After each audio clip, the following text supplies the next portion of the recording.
সর্দার সর্দার সর্দার সর্বনাশ হয়ে গেছে। ইংরেজ সৈন্যদের সাহায্য নিয়ে হরবল্লভ গ্রামের নিরীহ মানুষের উপর অকথ্য অত্যাচার চালাচ্ছে, সবাইকে বন্দি করে নিয়ে যাচ্ছে।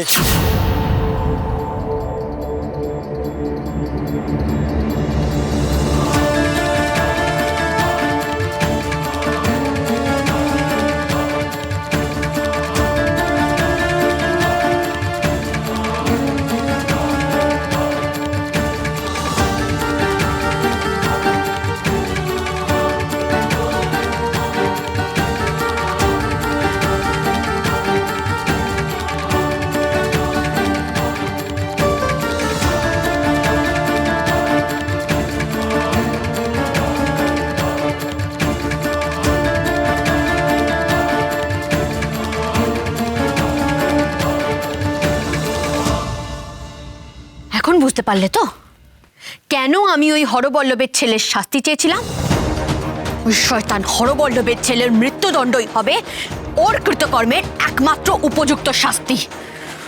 আমাদের হাতে আর সময় নেই, এক্ষুনি ওর বিচার করতে হবে। প্রফুল্ল, যাও বন্দিকে নিয়ে এসো, সবাইকে খবর দাও, এখানে আসতে বলো।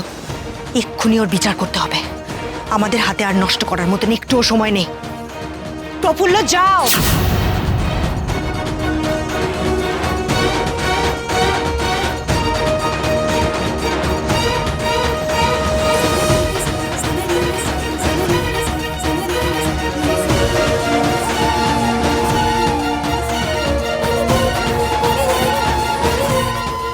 কি ভুল করলেন বাবা মশাই?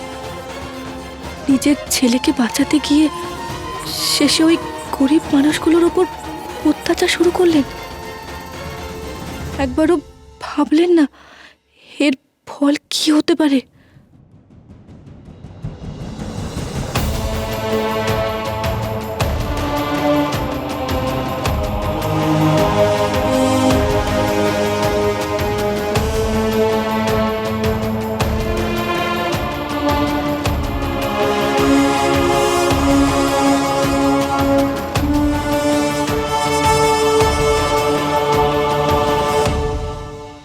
শুনছেন শুনছেন?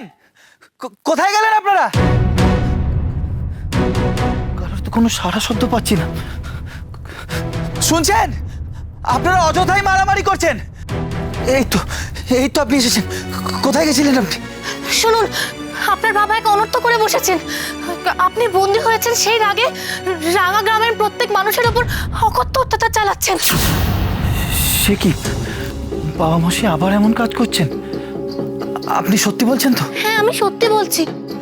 তিনি ভাবছেন ওই অসহায় মানুষগুলোকে পণবন্দি করলে আমরাও আপনাকে ছেড়ে দেব, কিন্তু তিনি ভুল ভাবছেন। তা কখনোই সম্ভব নয়।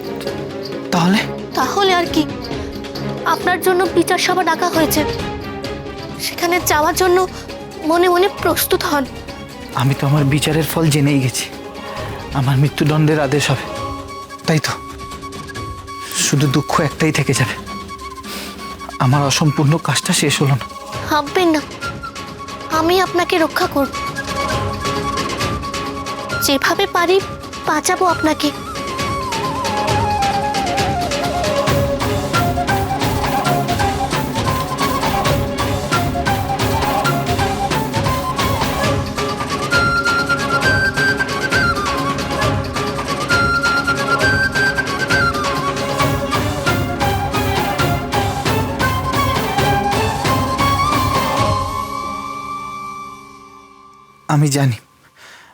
আমি জানি আমার শেষের দিন ঘনিয়ে এসেছে। এখানে সবাই বারবার জানতে চাইছিল না আমি কেন স্বেচ্ছায় ধরা দিলাম। কাউকে বলিনি, শুধু আপনাকেই অন্যরকম মনে হয়েছে। সবাই যখন আমার ফাঁসি চাইছে তখন আপনিই শুধু আমায় বাঁচাতে চাইছেন, কিন্তু পারবেন না। তাই আপনাকেই বলে যেতে চাই যে আমি কেন স্বেচ্ছায় ধরা দিলাম। আমি এখানে এসেছিলাম আমার প্রথম স্ত্রী প্রফুল্লকে খুঁজতে। সে মারা গেছে বলে সবাই বিশ্বাস করলেও আমি তা বিশ্বাস করি না। পাগল নাকি? নিজের মনে কি বকবক করছে? বাবা মশাইয়ের মুখে শুনেছিলাম যে ভবানী পাঠকের দলে অনেক মহিলারা আছেন, আর আমি এও শুনেছিলাম যে আমার প্রথম স্ত্রীকে ডাকাত ধরে নিয়ে গেছে।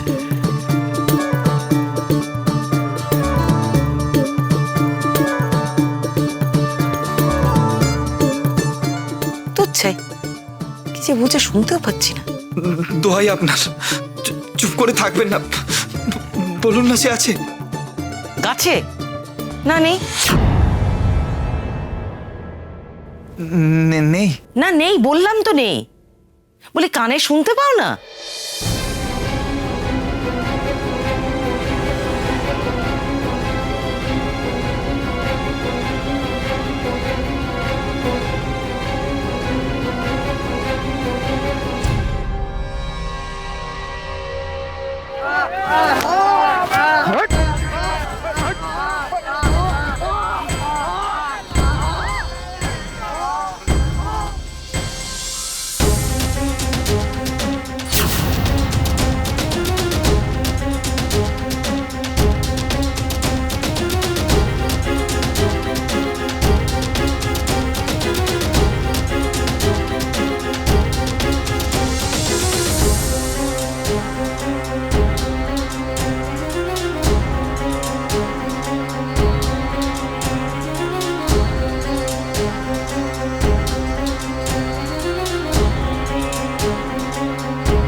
আর মেরো না, আমরা মরে যাবো। সত্যি বলছি জমিদার ছেলে কোথায় আমরা জানি না, আমরা জানি না।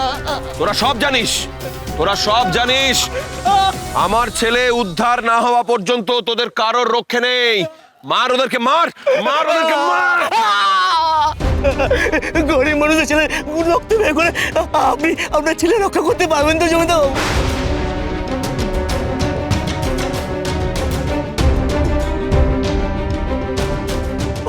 অসহায় অসহায় গরিব মানুষের অত্যাচার ভবানী ঠাকুর কখনো মেনে নেবে না, কখনো না। আরে সেটাই তো চাই। সাহস থাকলে ভবানী ডাকাত সামনে আসুক।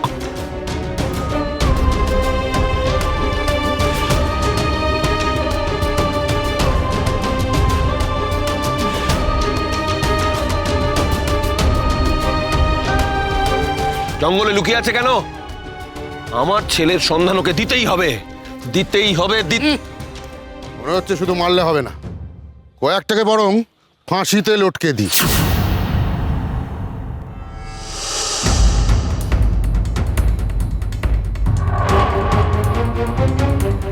ভবানী ডাকাতের ডেরাটা ঠিক জঙ্গলের কোথায় কেউ যদি না বলে, আজ রাতেই 6টাকে ফাঁসিতে লটকাবো, কাল আরো 6টা, তারপর আরো 6টা।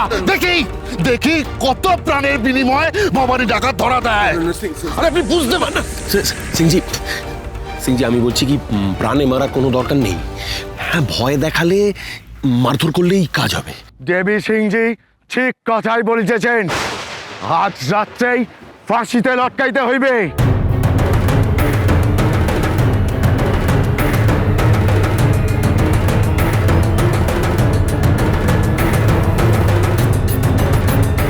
আর ইহাই হইবে ভবানী পাঠকের উচিত শিক্ষা। না না না না সাহেব, আমি বলছি এটা ঠিক হবে না।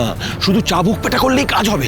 ভবানীর কানে ইতিমধ্যে নিশ্চয়ই খবর পৌঁছে গেছে। এখন আমরা যদি গ্রামবাসীদের প্রাণে মারি, তাহলে ডাকাতের দল খেপে গিয়ে শোধ নেবার জন্য আমার ছেলেকেও ফাঁসিতে ঝুলিয়ে দিতে পারে। এই কাজটা করাটা একদম ঠিক হবে না। আমি বলছি সিংজি, আমরা প্রাণে মারলে ওরা আমার ছেলেকেও প্রাণে মারবে। এটাই সুযোগ রায় মশাই। আপনার ছেলের জন্য এত বড় একটা সুযোগ হাতছাড়া করা যাবে না। কি বলছেন? ওদের আমরা ফাঁসি না দিলে ভবানী পাঠককে আমরা হাতের মুঠোয় আনতে পারবো না। এই গরিবাদ, ফাঁসি হবে।